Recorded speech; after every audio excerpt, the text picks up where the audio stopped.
Okay, well, I'm really happy to be here. My name is Dustin Arendt, and I'm from Pacific Northwest National Laboratory. And the majority of this talk will be about a tool called Chisel that we're evaluating.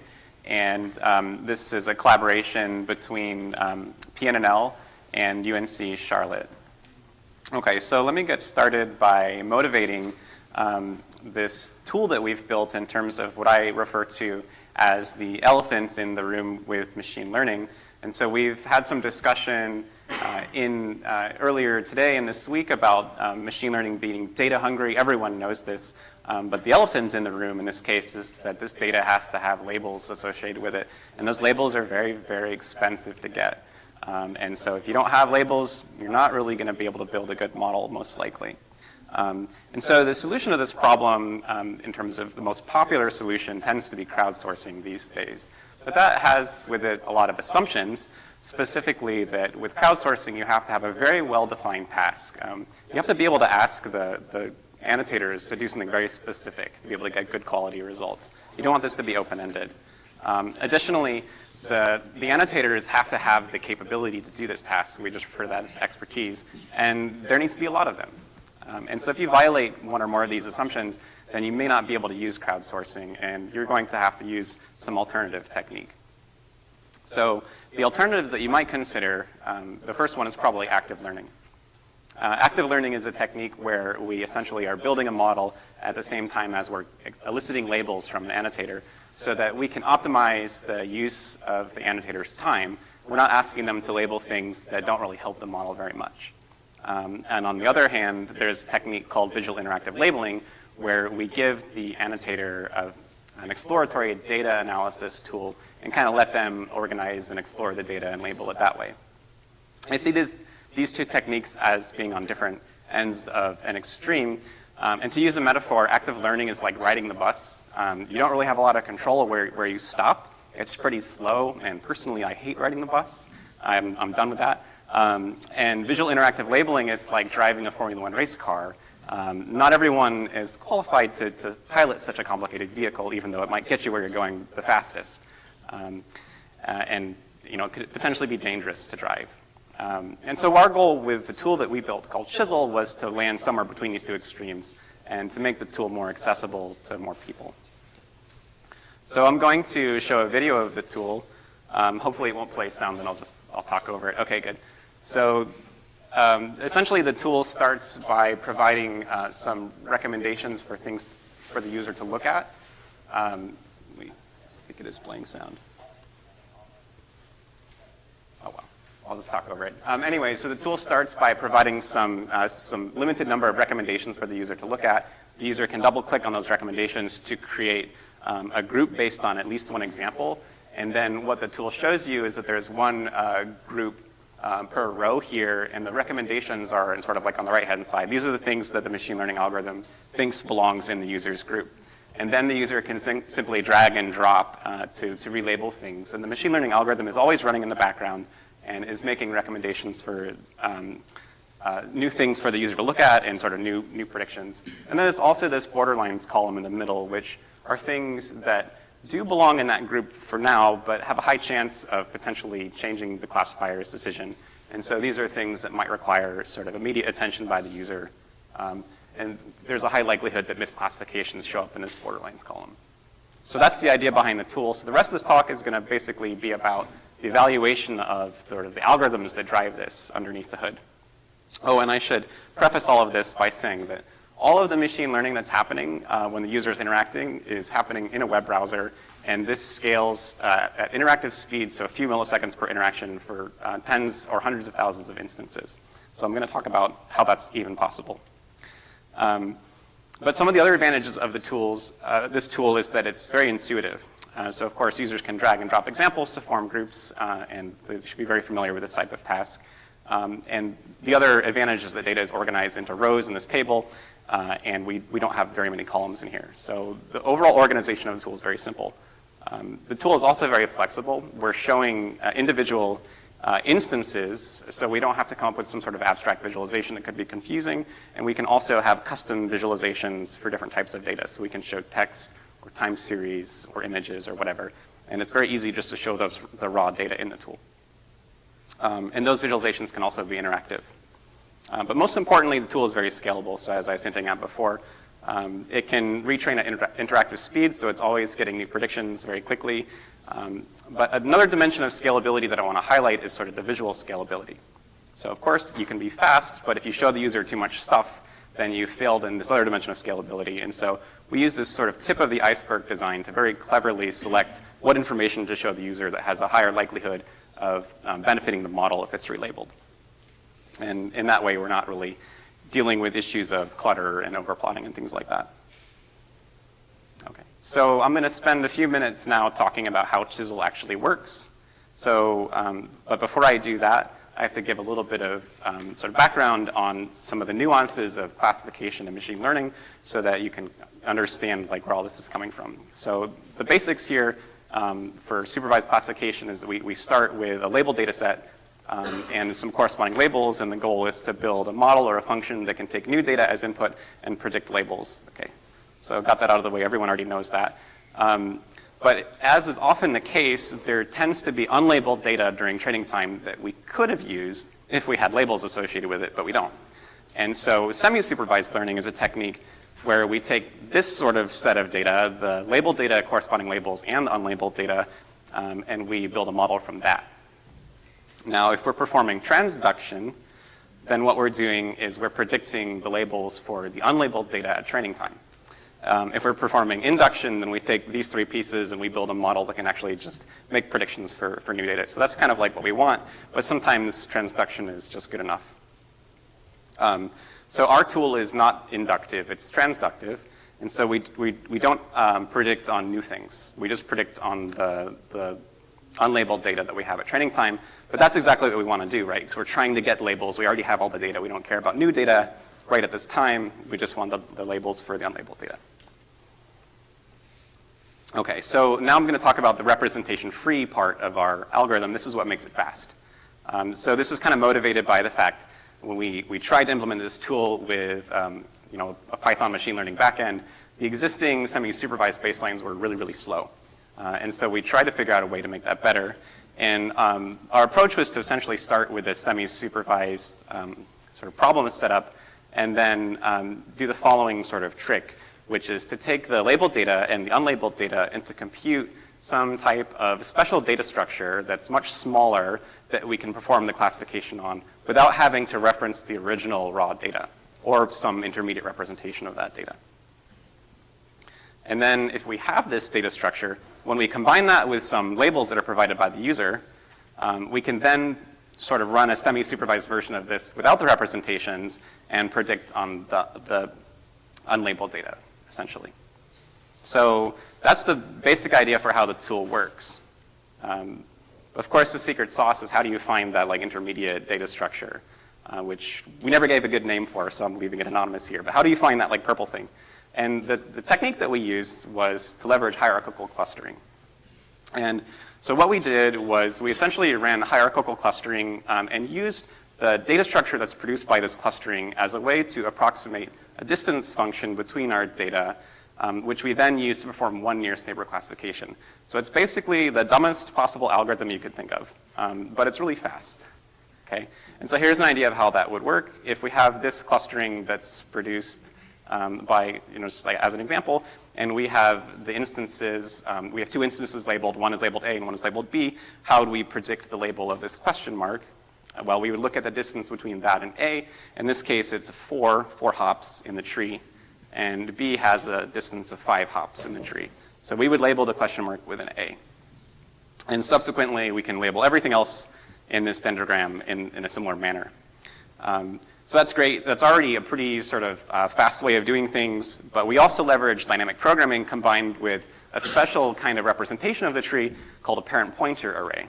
And the parent pointer array is just a way of converting this sort of tree structure into something that's like very regular and has a lot of sort of constraints that we can use to sort of speed up this algorithm. I'm not going to get into the details. It's in the paper, but the advantage here is that we can make one pass through this array and then we can get predicted labels for everything in the tree. Additionally, we can add weights to this to further tune the classifier. Okay. It's very fast and it's incremental and stable. But of course, the limitations are that this depends on a really good clustering in the first place, and like I said before, it's transductive. So we don't actually, we're not actually able to predict on new data, but there's a workaround for that, which I have backup slides for. Okay, so then we want to know how well does this tool actually work. So we ran a computational evaluation that was very thorough that looked at a bunch of different variables, but specifically different data sets of different shapes and sizes, different tasks, transduction versus induction, using that workaround I mentioned, and also the weights in the dendrogram that I just mentioned. Are they useful or not? You know, we looked at this in sort of like a one-shot, one label per class versus sort of 100 labels total to see how well the algorithm did, like initially, in terms of like what the user would see or after the user has interacted with the tool for a while. We also did a performance evaluation. The performance evaluation is pretty simple. We found that the tool is super fast. It's 10 to thousands of times faster than the semi-supervised algorithm that we were comparing against. And in the web browser, incremental updates take a few milliseconds for about 100,000 instances. In terms of the accuracy of the tool, we were surprised. We thought that such a dumb algorithm couldn't possibly perform well, but it tended to tie or outperform the semi-supervised baseline that we were using in the one-shot learning case and in the 100 label case, except for text, which we can attribute to just doing a bad job of the pre-processing. Okay. But humans, right? So we care about that too, and we care about this tool sort of in the overall workflow for the users. So we also did a second study, which sort of confused our reviewers, like, is this an algorithm paper or a user paper? Whatever. But we did two studies to kind of show that it works both ways.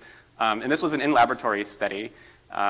Sessions took about an hour, and we had a relatively small population, about 25 participants, 14 of which were female. And we had a mix of computer scientists, data scientists, and social scientists. The design was a complete within subjects design. So participants saw 3 different data sets, and they performed 2 different tasks. So one with an active learning baseline and one with our tool. But the active learning baseline is essentially implemented with all the same interactions as our interface and all the same visualizations and stuff like that. I'll show you a side-by-side comparison in a sec. And what we measured was actually 2 really important things. We measured not only the accuracy of the model on the labels that were being predicted, but we actually also measured the accuracy of the user's labeling, right? Because users or people, they make mistakes. We wanted to see the tendencies of users to make mistakes using our tool versus an active learning type tool. So I'll really quickly show you some of the data sets that the users worked with. So one was just organizing images of food, which is like sort of very relevant right after lunch, I guess, or maybe completely irrelevant now that you've all eaten. But anyways, trying to put all the hamburgers in one row and all the hot dogs in one row, et cetera. One of the data sets was the Boston housing data set, where we took a low-dimensional structured data set and created this sort of abstract radar visualization showing the raw features. The task of the user was to perform sort of like shape matching. Didn't really have to understand the underlying data, just make sure that the shapes were all consistent within a row. And then we had this text data set as well. We showed some keywords from the articles, and the task for the user was to essentially perform topic modeling or organize things based on the common topics.